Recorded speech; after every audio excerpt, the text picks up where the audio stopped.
একটু ফেসের জন্য নিজের ফেস কেয়ার, ফেস মাসাজ বাড়িতে যেটা ডেলি করতে হয়, স্কিন খুবই সুন্দর একটা গ্লো দেয়। আজকে সেটাই করবো। ফার্স্টে 4 থেকে 5 বার লম্বা নিঃশ্বাস নিয়ে নিঃশ্বাস ছাড়া যাক।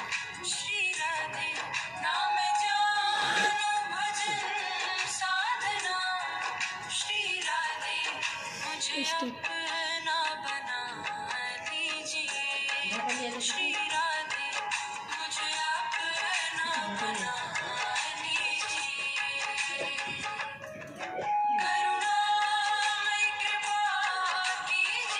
छोटे अब मचान घटाने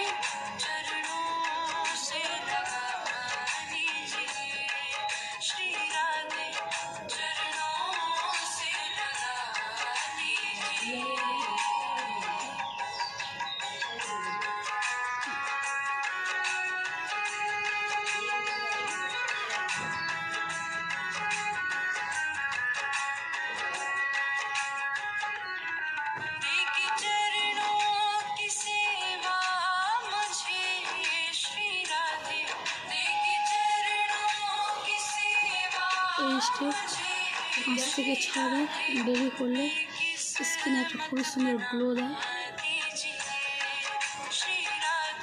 করতাম, ছেড়ে দিয়েছিলাম, আবার স্টার্ট করেছি, আবার রেজাল্ট পেতে লেগেছে। ফেস মাসাজ ডেলি খুবই দরকার যারা পারে না ফেসিয়াল নিতে। ডেলি করলে মাসে মাসে যদি ফেসিয়াল পার্লারে যদি নাও নিতে পারো, বাড়িতে যদি স্টেপ করা যায় খুবই সুন্দর একটা রেজাল্ট দেয়। করে দেখো, খুব একটা ভালো রেজাল্ট পাবে।